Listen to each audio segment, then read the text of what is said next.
नमस्कार, स्वागत है आप सभी का व्यूज हाइलाइट्स में। शुरुआत करेंगे फटाफट खबरों का सिलसिला। मैं हूं गरिमा रितेश और आज व्यूज में सबसे पहले हम बात करेंगे भगवान जगन्नाथ रथ यात्रा की। जी हां, अलवर में प्राचीन काल से निकाली जा रही भगवान जगन्नाथ की रथ यात्रा इस बार कोरोना महामारी के चलते नहीं निकल पाई। प्रतीक स्वरूप पुजारी परिवार द्वारा मंदिर में ही पुष्पक विमान बनाकर भगवान जगन्नाथ को उसमें विराजमान किया गया। पूरे मंदिर में परिक्रमा करवाकर रथ यात्रा की रस्म पूरी की गई। शायद इतिहास में ये पहली बार ही हुआ हो।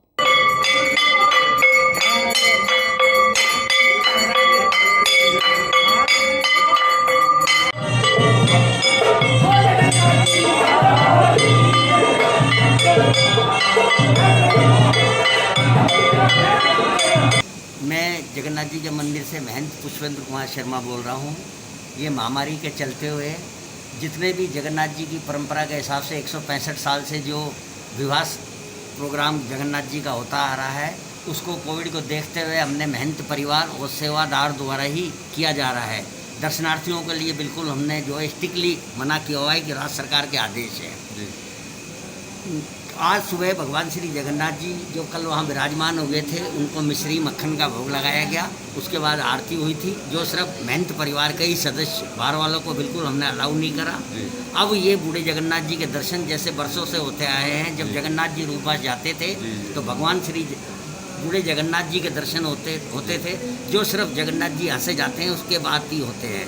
भगवान जगन्नाथ जी की जो ये प्रतिमा है, ये पाषाण पत्थर की बहुत प्राचीन प्रतिमा है।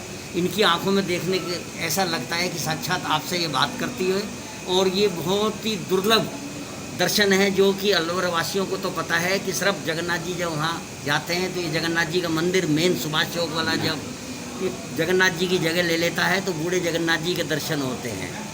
कल 11 के दिन मैया जी की सवारी सुबह 8 बजे इसी तरह जैसे जगन्नाथ जी का जो है विहार कराया गया था, ऐसे सुबह 8 बजे वो मंदिर प्रांगण में ही महंत परिवार और सेवादार द्वारा विहार करने के बाद इनका मैया जी का जो मंडप बना है वहाँ विराजमान हो जाएंगी, और रात को फिर जगन्नाथ जी की वरमाला कार्यक्रम जो है 8-8:15 बजे करीब होगा। कोतवाली थाना पुलिस ने बिजली घर सर्किल के पास जैन सोनोग्राफी सेंटर पर हुई चोरी का खुलासा करते हुए एक शातिर चोर को किया गिरफ्तार। कब्जे से 2 कंप्यूटर, मॉनिटर और एक टेबल फैन बरामद। पकड़ा गया चोर 2500 का इनामी बदमाश भी है। सोनोग्राफी सेंटर पर 24 तारीख की रात्रि को चोरी हुई थी, जिसमें कैमरे के अंदर चोरी करता हुआ व्यक्ति आ गया था, जिसकी पहचान की जाकर इसको गिरफ्तार किया गया है। और मुलजिम आबिद पुत्र मुल्ला खां मेव निवासी दोहा थाना फिरोजपुर का इसको गिरफ्तार किया गया, और उसके कब्जे से 2 कंप्यूटर की LED और पंखा बरामद किया जा चुका है।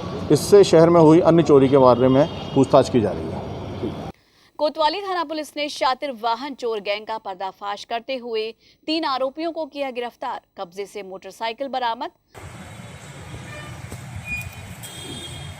शहर में लगातार मोटरसाइकिल चोरी हो रही थी, इस पर मुखबिर लगा करके और पुलिस द्वारा सतत निगरानी करके भगत सिंह से 23 तारीख को चोरी हुई मोटरसाइकिल को बरामद किया गया है।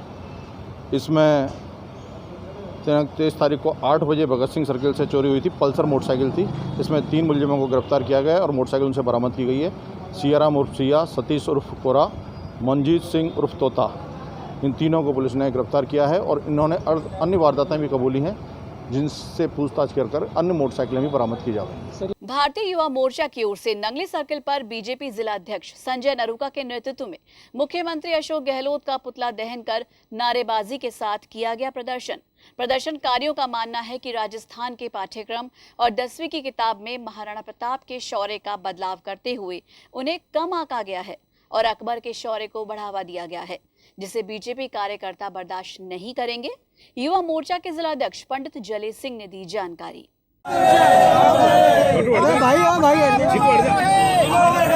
ऊपर रख मोबाइल ऊपर रख। कांग्रेस सरकार मुर्दाबाद, कांग्रेस सरकार मुर्दाबाद, अशोक गहलोत मुर्दाबाद। आज भारतीय जनता युवा मोर्चा जिला अलवर के द्वारा राजस्थान के पाठ्यक्रम और 10वीं की जो क्लास है उसकी किताबों में महाराणा प्रताप जी के शौर्य को बदलाव करते हुए कम आंका गया है और अकबर के शौर्य को बढ़ाया गया है, जिसको भारतीय जनता पार्टी के कार्यकर्ता कतई बर्दाश्त नहीं करेंगे। और इसके विरोध में आज यहाँ नगली सर्किल पे हमारे जिला अध्यक्ष संजय नरूका जी के मुख्य आतिथ्य में हमने यहाँ अशोक गहलोत जी का कांग्रेस प्रदेश सरकार के खिलाफ हमने प्रदर्शन भी किया है और अशोक गहलोत जी का पुतला भी फूंका है। और हम सरकार से ये मांग भी करते हैं कि इसमें बदलाव करते हुए जो हमारे महाराणा प्रताप जी की शौर्य गाथाएं हैं वो अच्छे से बच्चों को पढ़ाई जाएं, जिससे देश का भविष्य ये जान सके कि हमारे यहाँ जो राजा थे उन्होंने देशभक्ति के लिए, मातृभूमि की रक्षा के लिए अपने प्राणों की आहुति दी। बड़ा अफसोस का विषय है कि शिक्षा के क्षेत्र में भी वोट की राजनीति इतनी हावी हो जाती है कि आदमी का अपने आप का स्वाभिमान मर जाता है। ऐसा दुष्कर्म भी मैं कहूँगा कि राजस्थान की कांग्रेस सरकार ने जो किया है कि जो शिक्षा में हमारे जो महाराणा प्रताप महान के रूप में रहे हैं, जिन्होंने बहुत सारे स्वतंत्रता के युद्ध उन्होंने अपने लड़े हैं अंग्रेज़ों से और अन्य मुगलों से, इसी प्रकार के जो कृत्य, इस तरह का कृत्य किया है कि उसमें उन्होंने हल्दी घाटी का युद्ध जो है वो अशोक उनका महाराणा प्रताप को न जिताकर उन्होंने अकबर को जीता हुआ दिखाया है। मैं इसके लिए बहुत कांग्रेस की भर्त्सना करता हूँ। कोतवाली थाना क्षेत्र अखेपुरा रविदास नगर में शनिवार सुबह एक महिला ने अज्ञात कारणों के चलते फांसी लगाकर की खुदकुशी। पुलिस ने मौके पर पहुंचकर शव को नीचे उतारा। पुलिस मौत के कारणों की जांच में जुटी।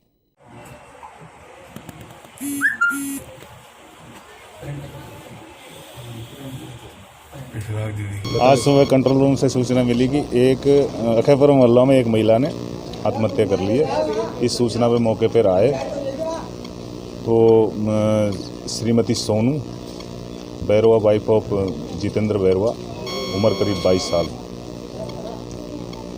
उसने अपने कमरे में लगे पंखे से लटक कर गले में चुन्नी का फंदा लगाकर और फांसी का फंदा लगाकर आत्महत्या कर ली। क्या जानकारी लगता है इसमें कुछ कारण? मृतका के पीहर पक्ष को सूचित कर दिया गया है। पीहर पक्ष आने पर जैसी रिपोर्ट होगी वैसी कार्रवाई। अभी प्रथम दृष्टया कुछ कारणों को पता लगता है, पति से बात है?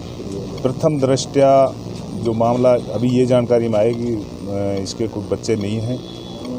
दोनों पति पत्नियों का बच्चे के लिए इलाज चल रहा था, ये जानकारी में आई है। फिर भी वहीं अलवर तिजारा शेखपुर थाना अंतर्गत खिदरपुर गांव में भी एक विवाहिता ने गले में चुन्नी डालकर पंखे से लटककर खुदकुशी कर ली। विवाहिता की मौत की सूचना मिलते ही पुलिस मौके पर पहुंची। पुलिस के मुताबिक मृतका एक प्राइवेट स्कूल में टीचर थी। घरेलू परिस्थितियों को बताया जा रहा है मौत का कारण। पुलिस ने शव का पोस्टमार्टम करा, परिजनों को सौंपा। समय 7 बजे थाने पे इतला मिली थी कि खिदरपुर गांव में एक महिला ने फांसी खा ली है, जिस पर पुलिस मौके पर पहुंची और जाकर के देखा गया तो मृतका के गले पे निशान बना हुआ था और मृतका की लाश 4 पे लेटी हुई थी। मृतका के बारे में पूछताछ करी गई तो परिजनों ने बताया कि घर में घुसकर के कमरे में फंदा बना करके और पंखे से फांसी खा ली है। मृतका को हॉस्पिटल में ला करके पोस्टमार्टम करवाया जा चुका है और परिजनों द्वारा जैसी रिपोर्ट प्राप्त होगी वैसी कार्रवाई की जाएगी। और इसी के साथ ही व्यूज में वक्त हो चला एक छोटे से ब्रेक का, लेकिन आप कहीं मत जाइएगा, देखते रहिए माध्यम।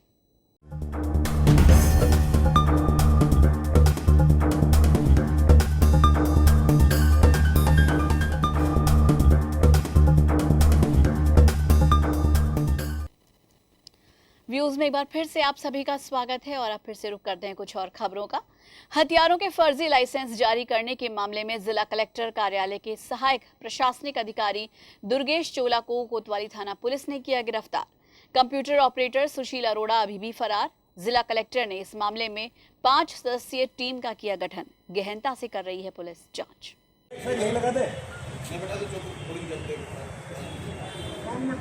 एडीएम साहब सिटी उत्तम सिंह जी ने एक एफआईआर थाना कोतवाली में दर्ज करवाई थी कि उनका जो आर्म्स पोर्टल है उसके द्वारा 3 फर्जी लाइसेंस जारी किए गए थे उत्तम सिंह, गोविंद सिंह और समोद मीणा नाम के व्यक्तियों के।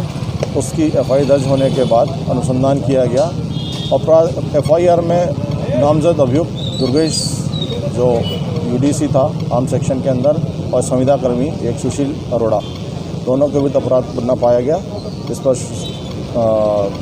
दुर्गेश चोला को गिरफ्तार कर लिया गया है और पूछताछ में अनुसंधान जारी है। उनकी यूज़र नेम, पासवर्ड, आईडी का यूज़ किया गया है, कार्यालय की मोहर का उपयोग किया गया है और कार्यालय से ही प्रिंट निकाल करके उनको लाइसेंस दिए गए। एक तरह ग्रामीण विधानसभा में एबी फाइनेंसर की ओर से कोविड-19 से बचाव को लेकर हाथ सैनिटाइज करने के लिए ऑटोमेटिक मशीन श्रम मंत्री टीकाराम जूली को सौंपी गई, जिन्होंने इस मशीन को राजकीय सीनियर सेकेंडरी स्कूल महुआ खुर्द को सौंप दिया। इस दौरान काफी संख्या में अधिकारी और पार्टी नेता रहे मौजूद।